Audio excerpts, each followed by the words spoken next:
গোপালগঞ্জের ঘটনায় বিএনপির আসল রূপ আনুষ্ঠানিকভাবে প্রকাশিত হয়েছে। গোপালগঞ্জের যে নৃশংস হামলা বিপ্লবী তরুণদের উপরে, সে হামলার কয়েক মিনিটের মধ্যেই আমার বিশ্লেষণ আপনারা শুনেছেন। আমি বলেছি যে এই হামলায় বিএনপি খুশি, বিএনপি এখানে এনসিপির পক্ষে নয়। মির্জা ফখরুল যে বিবৃতি দিয়েছিলেন, যে গান্ধীবাদী বিবৃতি, ওটা নাটক, ওটা রেডিমেড, ওটা আগেই রেডি করা ছিল। এখানে আমাদের বিবৃতি হতে হবে শিবির জামাত যেটা করেছে বিপ্লবী বিবৃতি, যে খবর আছে গোপালগঞ্জের আওয়ামী লীগ একদম মুজিববাদ পেছন থেকে ঢুকাই দেবে, কথা হতে হবে এরকম। কিন্তু না, মির্জা ফখরুল কি বলছেন, আমি তীব্র নিন্দা প্রতিবাদ জানাচ্ছি এবং সমালোচনা করেছেন সরকারকে। তো এই ঘটনার পর থেকে আমি বলেছিলাম, বারবার বলে আসছি যে বিএনপি এই ঘটনায় এনসিপির পক্ষে নয়। এনসিপির গোপালগঞ্জ যাত্রাকে বিএনপি ক্ষতিকর মনে করে। বিএনপি মনে করে এটা নির্বাচন পেছানোর এনসিপির ষড়যন্ত্র, সরকারি ষড়যন্ত্র। গোপালগঞ্জের আওয়ামী লীগের বিরুদ্ধে বিএনপির কোনো বক্তব্য নেই, কিছু নেই। তো দর্শক, আমি একটা বিশ্লেষণে বলেছিলাম বিএনপির স্থায়ী কমিটির যে গত রাতের সিদ্ধান্ত, সেটা আলোচনা করতে যে বিএনপি এখন বলছে যে আওয়ামী সন্ত্রাসীদের হামলা এটা নির্বাচন পেছানোর নীল নকশা। এমআই দোষটা উপরে আওয়ামী লীগকে দিচ্ছে।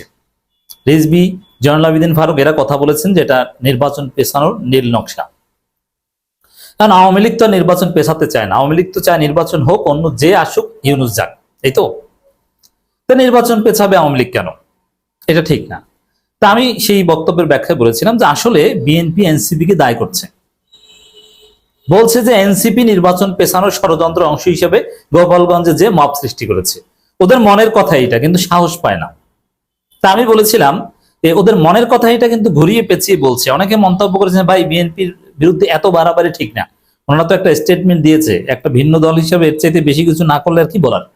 জামাত করেছে, ঠিক আছে, বিপ্লবের সহযোদ্ধা। এখন বিএনপি তো আর 24-এর বিপ্লব ওইভাবে ছিল না, ওনারা বিবৃতি দিয়েছে যথেষ্ট, এত বলেন কেন তাদের বিরুদ্ধে? কিন্তু আমি বলেছিলাম যে আসলে আমি বলেছি যে আসলে এনসিপি কে দায় দিচ্ছে বিএনপি, কিন্তু বলছে না। 1 সপ্তাহ 4-5 দিনের মধ্যে দেখবেন যে সরাসরি বলে ফেলবে। কিন্তু আমি দেখতে পাচ্ছি 1 সপ্তাহ 4-5 দিন না, 1 ঘন্টা 1.5 ঘন্টার মধ্যে সালাউদ্দিন আহমেদ বলে ফেলেছেন। কি সালাউদ্দিন আহমেদ বলে ফেলেছে? এটাই হচ্ছে বিএনপির আসল। এইটাই আমি গতকাল থেকে বোঝানোর চেষ্টা করেছি। তো এতদিন যা বলেছি সেটা ব্যাখ্যা, আর এখন যেটা সেটা সরাসরি। এই জন্য বলছি আনুষ্ঠানিকভাবে বিএনপির আসল রূপ যেটা, যে এনসিপির দায় গোপালগঞ্জের এই ঘটনায়, এটা প্রকাশিত হলো। সালাউদ্দিন বলছেন, সালাউদ্দিন বলা একে ঠিক নেই, একে বলতে হবে সালাউদ্দিন। ভারতের দালাল, 8 বছর পালাতক থেকেছেন এবং ভারতের তত্ত্বাবধানে নার্সিং এ ছিলেন, বিলাসী জীবনযাপন করেছেন। তো সালাউদ্দিন আহমেদের 8 বছরের নাটক পিনাকি ভট্টাচার্য ফাঁস করে দিয়েছে। আপনারা দেখবেন মামলা করতে চায় না, পরে পিনাকি ইলিয়াসের ডলা খেয়ে মামলা একটা করেছে। কিন্তু আসলে এই গুমের বিরুদ্ধে কোনো বক্তব্য নেই। কিসের গুম ছিল? এই সালাউদ্দিনের এখন কি বলেছে সেটা বলার আগে, বিশ্লেষণের আগে একটু আবারও স্মরণ করিয়ে দিই।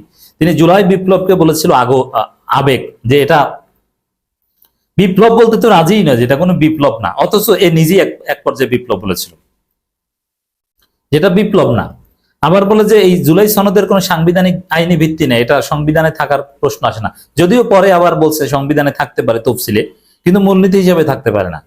সংবিধানে জুলাই সনদ অন্তর্ভুক্ত করাটাকে একসময় সালাউদ্দিন বলেছেন আবেগ, মানে জুলাই বিরোধী এই দালাল। আমরা এর জবাব দিয়েছিলাম যে সালাউদ্দিন জারজ, কারণ সালাউদ্দিনের নতুন জন্ম হয়েছে এই জুলাই বিপ্লবের ফলে, আর সেটাকে ছোট করছে, এটা জারজ। তো দর্শক, এই সালাউদ্দিন আসলে ভারতে পলাতক ছিল, রয়ের তত্ত্বাবধানে ট্রেনিং নিয়েছিল। জুলাই বিপ্লবে যার সামান্যতম অবদান নাই, যিনি বিদেশ থেকে এসেছেন, যার নেতা লন্ডনে মুসলেখা দিয়ে গিয়েছে, এদের জুলাইয়ের প্রতি সম্মান থাকবে না, এটা বাস্তবতা। তারই ধারাবাহিকতায় সালাউদ্দিনের বক্তব্য, এনসিপি আবেগ তাড়িত হয়ে অপরিকল্পিতভাবে রাজনৈতিক কর্মসূচি গ্রহণের কারণে অভ্যুত্থানের শক্তি হামলার মুখে পড়েছে। মানে সালাউদ্দিনের কাছে সব আবেগ, জুলাই সনদও আবেগ, জুলাই সনদ সংবিধানে থাকা এটাও আবেগ, আর এনসিপি এরা গোপালগঞ্জে গেছে, এটাও আবেগ। এখন বলা বাকি আছে যে হাসিনার পতন ঘটিয়েছে যেভাবে, ওটাও আবেগ। ওভাবে পতন ঘটানো ঠিক হয়নি, ওইভাবে পতন ঘটিয়েছে যার ফলে আবার আওয়ামী লীগ আসবে। এটা অবৈধ ছিল, কোনো সংবিধানে হাসিনার পতন ঘটানোর যে স্টাইল গত বছরের 5ই আগস্ট ওটা নাই। হাসিনার পতন ঘটানো উচিত ছিল নির্বাচনের মাধ্যমে, এইটা বলা বাকি আছে এবং এটা বলবে একদিন সালাউদ্দিনরা। যেভাবে জুলাইকে ছোট করছে, গোপালগঞ্জবাসীকে দায় মুক্তি দিচ্ছে সালাউদ্দিন, এই সালাউদ্দিন একদিন বলবে, right it down, note it down, যে হাসিনার এইভাবে পতন ঘটানো ঠিক হয়নি, ওটা ছিল আবেগ। আবেগের বশবর্তী হয়ে, যেমন সাপোজ যদি এরকম ঘটে, যেভাবেই হোক না কেন, যদি এটা সম্ভব না, ইমাজিনেশন যে আওয়ামী লীগ আবার ফিরে এসেছে, আওয়ামী লীগ ফিরে এসে ক্ষমতায় এসে গেছে সেনাবাহিনীর সহায়তায় বা আন্তর্জাতিক নানা সমীকরণে, ক্ষমতা এসে বিএনপি জামাতকে আবার ধরছে, আগের মতো পেটাচ্ছে, তখন এই সালাউদ্দিন বলবে আসলে 5 আগস্ট যেভাবে হাসিনার পতন ঘটিয়েছিল মব সৃষ্টি করে, ওটা ঠিক হয়নি, আমরা তো আনুষ্ঠানিকভাবে ছিলাম না, আমাদের কোনো কর্মসূচি 5 আগস্ট ছিল না। এই সালাউদ্দিন এটা বলবে। এখন বলছে গোপালগঞ্জ গেছে, এটা আবেগ। এর জবাব কি দেবে? এর জবাব কিছু নাই, এখানে জবাব দেওয়ার কিছু নাই, এটা যুক্তি খণ্ডনের কিছু নাই। এটা স্পষ্ট যে সালাউদ্দিন কোন পক্ষের লোক, কার দালাল, কার এজেন্ট। অতএব দালালকে চিনে রাখুন, এর বিপক্ষে কোনো যুক্তি দেওয়ার কিছু নেই। গোপালগঞ্জ কি সালাউদ্দিন আর সালাউদ্দিনের যে আব্বা শেখ মুজিবের বাপের? বিপ্লবীরা গোপালগঞ্জে যাবে না? পদযাত্রা করেছে, যাবে, আওয়ামী লীগের বিরুদ্ধে বলবে, এটাই তো রাজনীতি।